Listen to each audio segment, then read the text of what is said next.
All right, good morning, everybody. It is 9:43 on Friday morning, and this is the Fox 4 Morning News team. Thanks for watching us on Facebook Live right now. We have a little bit of breaking news to talk about, so Trent, let's go right to you. What's going on?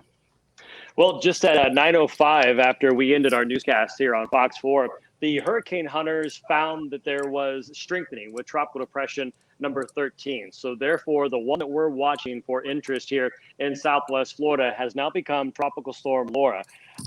The things you want to take away from this, the winds have increased to 45 miles per hour. That's not a big deal. I think the biggest news coming in out of this special update after 9 o'clock was that the hurricane hunters found the center that was farther south of what was previously estimated. We have been talking for the last couple of days about how much we do not know with the system. Models have a really hard time finding a center, and so therefore they approximate, and then they run a forecast track and base their intensity off where that center's at. With the center now that's a little farther to the south, we've got several things to talk about, and that's going to be the interaction with Puerto Rico. We've been talking all morning long about Haiti, the Dominican Republic, how mountainous those peaks are, and then also the interaction with Cuba. What you're seeing on this graphic, even though it shows the current information of at 9:05 when the Hurricane Center sent that special advisory with the winds at 45, that forecast track has not changed since 5 a.m. So the changes in the forecast track and intensity will not be reflected until the upcoming advisory at 11 a.m. So what you're seeing here, it's accurate and current, but it's dated. And with that center being a little farther to the south, the next couple of computer model runs are really going to be interesting, as this forecast could change quite a bit. Of course, if it moves farther to the south and that interaction with land weakens it, we could see less impacts here in Southwest Florida. And it's really going to be interesting just because of the proximity of tropical depression number 14, which is going to be approaching the Yucatan and also entering the Gulf of Mexico here in the days ahead. And Lauren, I know you've been on top of this as well. Anything else you're seeing that I'm missing here this morning? No, not much. I think you kind of covered all of your bases, and we have been talking all morning long about how the next 24 to 36 hours will be really pivotal in the forecast track specifically and the intensity of this storm. So now it's Tropical Storm Laura for people who are slowly strolling in here. Even though we just got this special outlook update from the National Hurricane Center, which bumped up TD13 to Tropical Storm Laura. The latest update has no shift in the forecast cone. I think Trent kind of mentioned that a little bit more. We'll stick around because around 11 o'clock, they dropped down another advisory, and that's when we'll know if there's been any shift in the cone. And Trent talked about this. Right now, we now know where the center of circulation is, and that's what really drives the storm. So now that we have a better hold on that, we have a better idea of the direction of the storm, gives us a better idea of being able to tell you how to prepare for this, what kind of impacts, whether it's flooding or wind damage that we could see here in Southwest Florida. But again, the next 24 hours, you guys know, forecasting these storms, paying attention to them if you live in Florida. Still, things can change even 24 hours out from when it's supposed to get closer to us here in Southwest Florida, not just in the next 24 hours when it's supposed to be closer to Puerto Rico. I think by Saturday night, it should still be north of Puerto Rico. That was the latest at 8 a.m. So a lot going on. You guys are busy. Oh, yeah. I'm updating stuff online. I just sent out a push alert so more people could join us. Trent, I know you're busy over there. You've been sending me graphics. It's been kind of a wild morning, one of those mornings. It has. Chris and Lisa, you're monitoring questions. You guys seeing anything we can answer? Well, first, we want to encourage everybody, if you do have questions, let us know, type them into the comment section, and we will get them answered. And this is, I think Henry has a pretty good question. Let's pop that up on the screen right now. Is it possible this storm can collide with the other storm in the Gulf of Mexico? Yeah, so this morning we've been talking a lot about this because people are interested. And Chris, I believe I sent you a couple of graphics here. There's some interesting things happen. We have been joking all morning long, like if you could describe 2020 in a weather graphic, it would be the forecast track of these two systems. So we have Tropical Storm Laura, which is approaching the Leeward Islands. Tropical Depression 14 is going to be moving closer towards Cozumel and Cancun here over the next 24 hours. These systems are fairly close together, a little over 1,500 miles apart.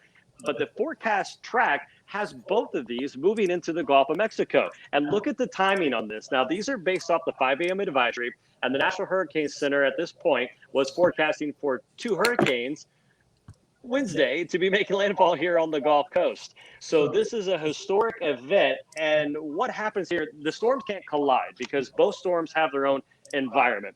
The stronger a hurricane, it kind of creates its own outflow. It vents itself. And you've got outflow around it, and you've got sinking air when you get far around it. So if you have 2 really strong tropical systems, it's a rare event, but they can rotate around each other, and it's called the Fujiwara effect. And we've been talking about that here on Fox 4 throughout the morning. That is not going to happen with these 2 systems. What could happen is the more dominant system that has the larger outflow could impact the other system and keep it from strengthening. It'll cut off the inflow to the system. So therefore, you're not getting the rapid intensification. And the big question is, and especially with the computer model runs, is the race. Which one becomes stronger first? TD13, or I should say Tropical Storm Laura, or Tropical Depression number 14? I do see another question on here, and you kind of touched in on this in the beginning, Trent, and Lauren, you can weigh in on this one as well. JR Cruz, Chris, if you could pop up that question. It says, what kind of changes are we expecting at the 11 a.m. advisory? You did touch on that a bit when we first started, but just in case there are some folks who are just now joining us, if you want to touch on that again. Sure. I'm just going to give a little history with the National Hurricane Center. What they are extremely good about is not flip-flopping. So in other words, you don't get that windshield wiper effect where the advisories go north and south and back and forth. They are going to be consistent and slowly show the changes that we could possibly see. But with the 11 a.m. advisory, the center now being farther to the south, they're going to have to adjust the center of that track to correspond where that's at. I think they will do that. I don't think there's going to be a lot of adjustment in the intensity forecast until they can get a full computer model run with that new center, the data from the NOAA and Hurricane Hunter aircraft that are going to be in and out of the system today. So don't expect a dramatically different forecast, but I would expect a change in that track. And also, if Southwest Florida falls out of that cone, I want to remind everybody that is not an impact graphic. That is nothing more than the Hurricane Center trying to find a point on the map for a center. The larger a tropical storm or hurricane, the larger the impact. So we can be out of the cone here in Southwest Florida and still get impacted by Laura as it moves through. And guaranteed, we will be impacted by a system, especially on the right side of circulation like that. All right. Jack has a question. Do you expect the westerly shift of Laura to continue? And we have kind of seen that over the last 24 hours or so. Yeah, it's moving quick. And I know Lauren updated the advisory a little bit ago. I still think it's around 20 miles per hour off to the west. And the storm's, it's booking it. Let's see. It's 21 miles per hour, 18 knots moving off towards the west. And if Jack meant a more westerly track in the Gulf of Mexico later on in the forecast period, that is definitely possible with the more southerly track, but there's going to be a trough of low pressure that's going to pick up both of these storms, and that's why we have the focus going into the Gulf with both Laura and what is potentially Tropical Storm Marco. Trent, as far as the speed of Laura is, I know a day or two ago, you and I were talking about it kind of being a fast storm. Has that slowed down at all? And no? Okay, so yeah, not at all. That it is moving quickly, does that tell you anything about its potential? We can lower the risk of severe flooding because what happens with the tropical system when it's moving slow, you go back to South Florida when Katrina first formed and moved over South Florida, it was moving really slow. So rain was a huge issue with that one before it got picked up and moved towards Louisiana. So with a storm moving 20 miles per hour, yes, we're going to get the severe weather. Yes, we could see localized flooding, but you don't have to worry about the 16 to 20 inches of rain as the system sits on top of it. So even if it's a hurricane, it's kind of an in and out situation with this one making up its mind and moving into the Gulf. So the faster you get it in and out, it's actually a better situation. All right. We did get a question about how much rain this storm could bring. And it is good that, like you mentioned before, it's not going to be that situation where it's just sitting there for several hours at one time. Yeah. So that's a good point. Yeah. And, you know, honestly, the ability to predict the amount of rain in South Florida at this point, it's impossible. We just know that we're going to see some type of rain and wind impact here. So that's why we've got to monitor it here in the days ahead. The timing still looks like Monday for this to be the worst. Conditions could start going downhill after sunset on Sunday, but it's going to be Monday that we really start to see whatever impact from Laura. All right, and Lauren has this question. I'm not exactly sure where Lauren lives, but she said she got a warning to expect severe weather in the next 24 hours. That is different from what we're talking about, isn't it? Yeah, it sure is. She's talking about the afternoon showers and storms that we're going to get later on today. I'm pulling up the Storms Prediction Center's website to make sure I have the latest information on their outlook. And what they do is they'll send alert because I believe we're under a marginal threat of severe weather here for this afternoon in Southwest Florida. And it looks like we are still under a marginal threat, as some of those storms this afternoon could be strong, if not on the severe side. And the main threat today is going to be the frequent lightning, the heavy rain, but wind gusts that push over 50 miles per hour that would prompt those to go severe for us. And part of the reason is we've got this trough that I talked about that's going to pick up these two systems. That's helping destabilize the atmosphere here the next couple of days. And that really becomes a key factor late in the weekend, and why we want to tell people not to wait to the last minute, because if for some reason Laura does decide to rapidly intensify as it approaches us and we get a Cat 2 hurricane or higher and everybody scrambles Saturday or Sunday afternoon to make plans, you can't, because it's storming outside and it's not safe. Right. And I know one thing too is this is just a great reminder. We're seeing these two storms right now, both in the Gulf. And this is just a reminder that even if we don't see severe impacts by this storm by chance, it's always, this is the time we need to be getting prepared, and we need to have those plans in place, and we need to have those supplies, because even if this doesn't turn into something big, we are approaching the peak of hurricane season, Trent. So it's something to keep in mind and really get those supplies, make those plans if you do have to evacuate. Yeah, I think it's a good time for everybody, regardless. Believe it or not, we're still 2-3 weeks away from the peak of hurricane season, with 80% of the season left ahead as far as activity. So we're just getting started here. This is our second scare. Isaias was the first one, and now Laura looks like it's going to move to the south. And I think the difference we're going to see between those two storms, Isaias, we were on the weaker side, where Laura, if it stays to our south, we're going to be on that messier side where we're dealing with showers and storms. And Lisa, you kind of just mentioned the plan there. I know casually all of us were in the studio yesterday talking about our plans, and Trent asked me if I had one.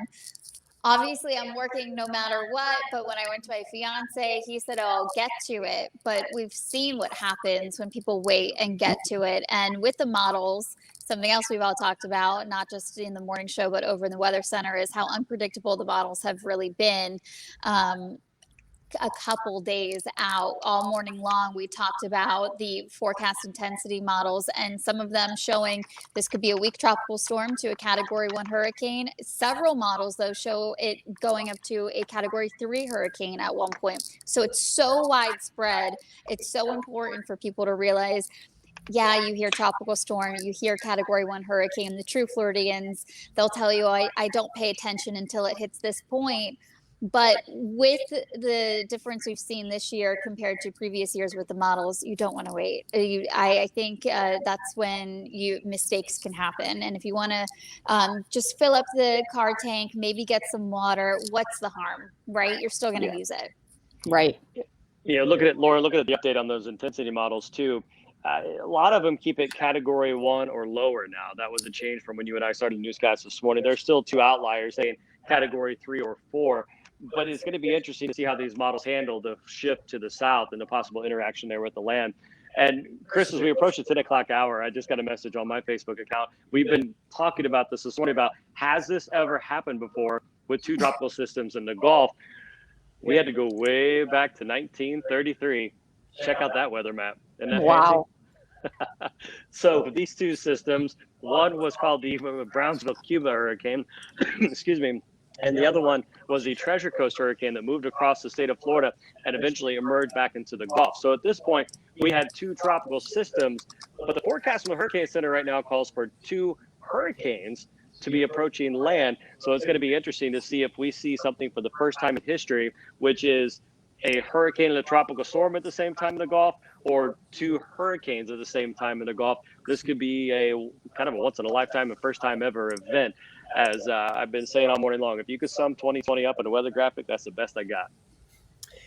We did have a request to show the size of Laura, and there it is right there. Trent, Lauren, I don't know, if you can describe the size, or if you can put into context how large it is now, or if we even fully know. Trent probably has infrared right in front of him, and he could measure exactly what it is. So I don't want to rush you, Trent, but No worries. I I'm hear on you top of clicking it. away. You got it. And what I'm looking here for is the National Hurricane Center usually says how far tropical storm or hurricane force winds extend. But the issue with that is this is the first advisory that we have a tropical storm. And Lauren, at the moment, our weather computers are doing some critical updates here as we head through the weekend. So Let's see. right now, they don't extend out very far, that's for sure. I can tell you that, because the Hurricane Center, the Hurricane Hunter has been flying in and out of this. And yesterday, it was a rather unimpressive system. So they did find a close circulation with those winds. So for right now, the size is not all that impressive. And with systems that start to strengthen like this, Chris, it's going to look completely different as it gets closer towards Cuba. And hey, if it runs over the mountains of Hispaniola and Cuba and stays messy like this, we'll take that. That would be a great case scenario. So at what point will we know a little bit more about how large or powerful this is going to be once it gets closer? I mean, when will we start getting some answers, or will it not be until Sunday? At least till tomorrow. Okay. I honestly think today, this afternoon, this evening, you're going to want to join us here on Fox Forward this evening to hear Derek and Cindy's updates on where the system's at, what the latest computer model run has done. But I think it's going to take a few computer model runs overnight, see how the system evolves. There was some dry Saharan air layer, some of that dust that we talk about, that got entrained in a little bit this morning. It's going to take some time. And that's why it's one of those that's moving fast, as we've been mentioning, that we may not have an answer on how we need to react until late Saturday evening, maybe even Sunday morning. It's going to be an evolving situation. And my key message is right now, based on this forecast, it's nothing we can't handle. But if you've got a plan, if you're ready for it, and we got to watch it for the possibility of evolving into something a little stronger. But for now, Southwest Florida, we're ready for this. Now, Trent, I do see a few people asking about Sunday morning weather. Is this going to have those type of impacts in the morning hours at all, or is it really not until Sunday evening that we're going to see some changes? From Tropical Storm Laura itself, it would be late Sunday, more likely after sunset into Monday. But with all this tropical moisture in place, and it's messy right now because you have TD14 over the Yucatan. So you have that trough to the north that has sparked the Storm Prediction Center to issue this marginal outlook for severe weather today. It could be wet on Sunday, even in the morning hours, like we've seen the last couple of days. Morning showers and thunderstorms, you get that daytime heat, and then you're looking at 6 o'clock or later for the really, powerful thunderstorms to roll through. And Trent, so just so a quick update on that to help Amanda out a little bit more, I have the earliest time for the tropical storm force winds arrival next to me. So it looks like you are absolutely on par. So we wouldn't start to see those types of winds until very late on Sunday, past Sunday at 8 p.m. So Amanda, hopefully with you coming in the morning, those tropical storm force winds not going to impact you. But the other weather that Trent was just talking about, that's definitely still a possibility. And that kind of goes along with what Mayra wants to know. When do you think we'll be under a tropical storm warning? It's kind of a guess at this point. We don't know for sure. Right. Give me 1 second. I'm going to pull up some information. Nothing like live Facebook feeds on the fly, right? So the tropical storm warning, the definition of that, they usually issue that within 36 hours of the onset of tropical storm force winds. So Lauren, when did you say the earliest we could see that would be? Late Sunday night, so past 8 p.m. So that would probably be then tomorrow. It would be sometime tomorrow afternoon that by definition, the National Hurricane Center would have to issue some type of tropical storm watch. The watch goes out a little earlier. The warning, tropical storm warning, is 36 hours out. So like I said, this is going to happen fast without some answers. All right. Misty Ann has a question, and it's one that we have heard a lot of, and you guys addressed it at the very beginning, but it's worth talking about again because what we're looking at right now is so rare. Most of us have never experienced anything like it, with two possible hurricanes coming into the Gulf at the same time. Misty Ann wants to know, can one storm alter the track of the other? Yeah, I talked about this a little bit earlier, and that's going to be the big question. We have two cones in the Gulf of Mexico, and this is where it gets complicated as well, because whichever storm becomes the more dominant one, the outflow of that system could actually weaken the other one. And the question is, which one of these is going to kind of step up and going to be the strongest tropical storm, possibly hurricane? You can see the close proximity there. You're talking about the center of the forecast track from the Alabama-Florida border over towards the Texas-Louisiana border. That's very close. And if you look at the time frame there, you're not too far apart. You're within 24 hours of a possible Category 1 hurricane landfall there in the Gulf of Mexico. So it's going to be really, really interesting. And there is simply no way, absolutely zero way of knowing how these storms are going to interact yet, because we kind of got to get through the fog. And that fog is, now that we have a center, how do the computer models handle a shift to the south with this system? And how are these systems going to react as they move over a little more favorable environment in the days ahead? So, like I said, you can do a pros and cons list or answer question list, and the questions continue to mount here with this very weak system. Tracking a strong hurricane at this point is actually a lot easier than a developing system like this.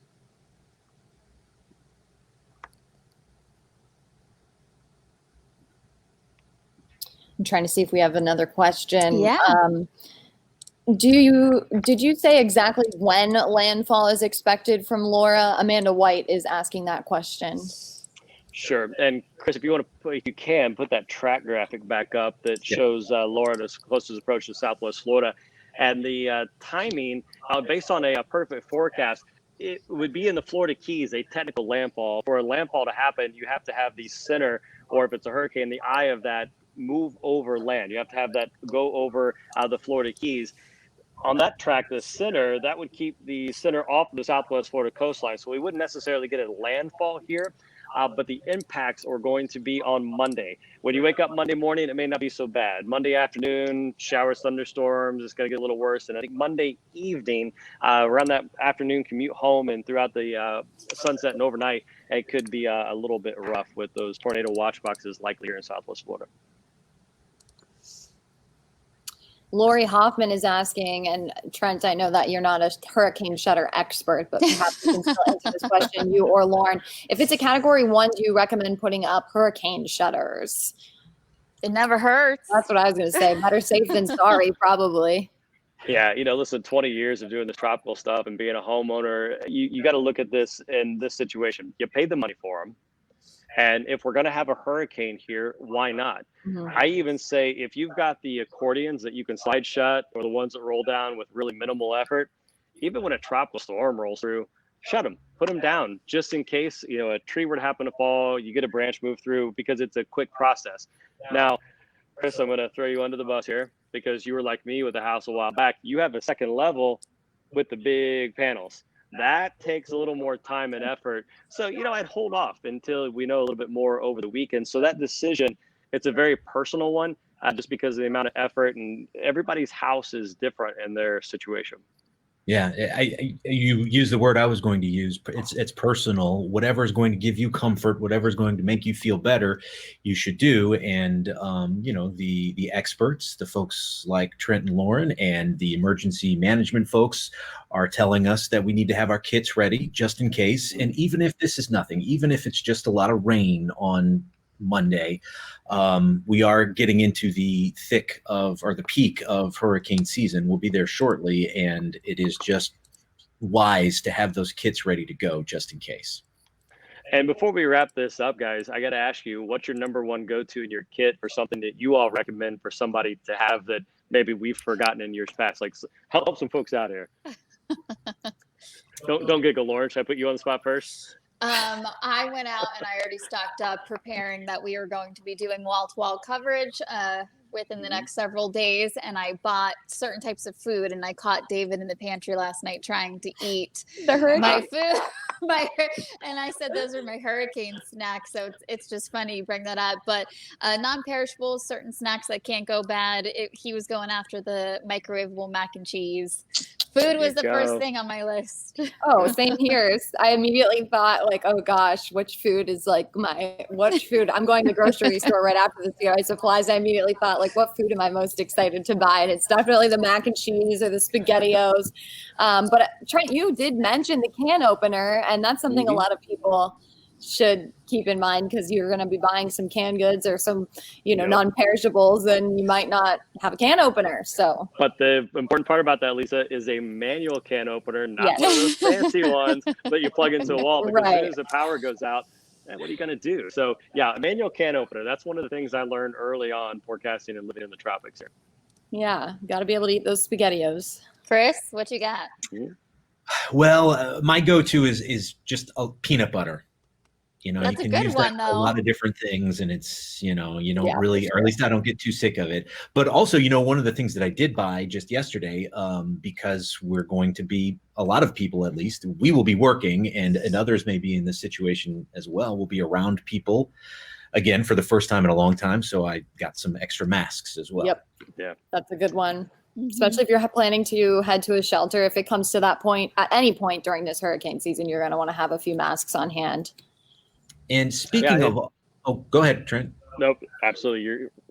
No, I was just going to say, speaking of everything that we're talking about, let's go to fox4now.com. At the very top of the screen, you are going to see we have a hurricane center. And so if all of the newest information will be right here, so you can come down here and see what's going on, everything from the storms, everything to what emergency management wants us to know. It is all going to be here. We also have a little place here where you can come click on your address or your area where you live, and you can get a personalized hurricane survival guide right there, so you can see where you need to travel. If you do ever get to the point where you need to evacuate, your evacuation zone will be listed there. We have all kinds of information.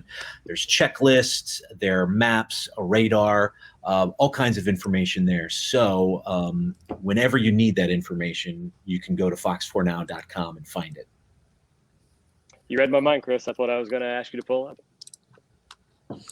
Great. We are going to go in just a couple of minutes, but if you have any last questions, go ahead and type them in right now. Let's see. Lindsay kind of wants you to speculate a little bit and answer this question. Is there a possibility the storm can pull a Hurricane Charlie on us and slow down in the Gulf and go from a Cat 1 to a Cat 4 within hours of landfall? Is it looking like that's possible, or is it can you even say at this point? Not really.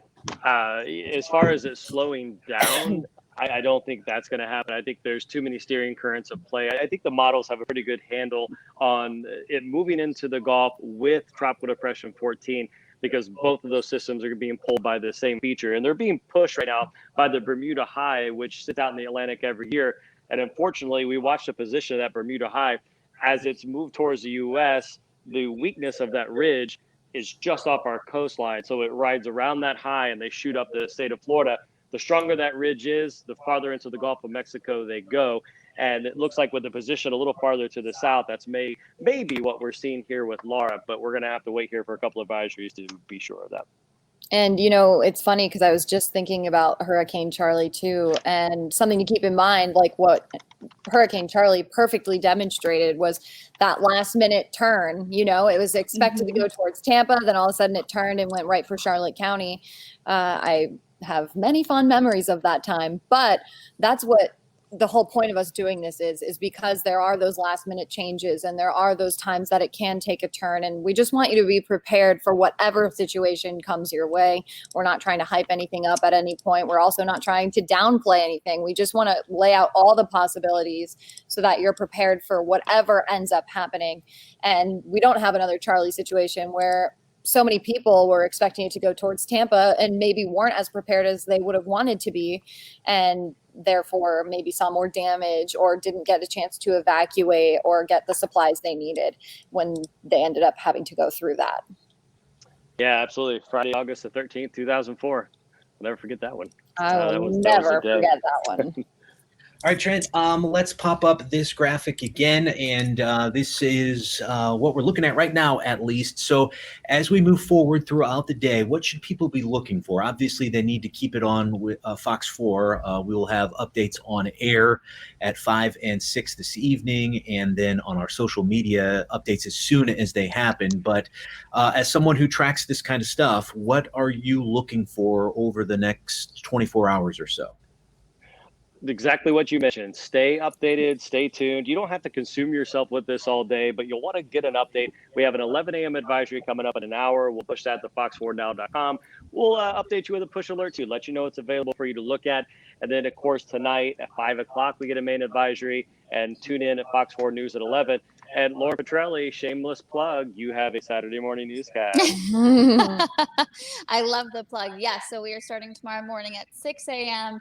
I'm sure we're going to ramp up our coverage a little bit more as this inches closer to Southwest Florida. And Trent really, he nailed it right there. 11 o'clock, we're going to know more about, now that we have the center of circulation closer to the south side of the system, we're going to know more about the forecast track. So with this latest advisory, if you don't have the Fox 4 app downloaded, I highly suggest you do. That's what we send all of these push alerts through, to keep you updated with almost all of the advisories, even the intermediate advisories, because technically we only get 4 a day, but we do get these intermediate advisories, which can be really informative. So download that app.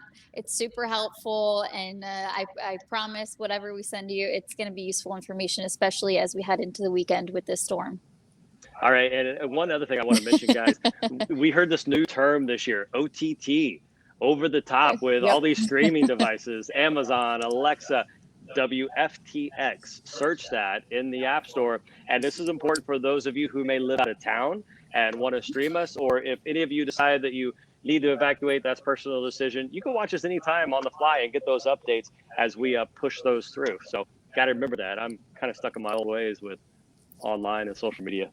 Well, when you mentioned a new term, I was thinking like the Brady Bunch boxes, or I didn't know where you were going with that. And I was going to say, Hi, Lauren. All right, good. So thank you to all the people who have been watching with us and hanging out with us the last 32 minutes or so. Once again, we will update you on the air at 5, 6, 10, and 11 this evening. We will send those updates on social media and through our app as soon as they happen. So be on the lookout for them. Again, our mission here is just to make sure you have the information and that you are ready for whatever happens. And we will be with you every step of the way. Thanks so much for joining us. Thanks, guys. I will see you soon. Chris. Have a good one. See ya.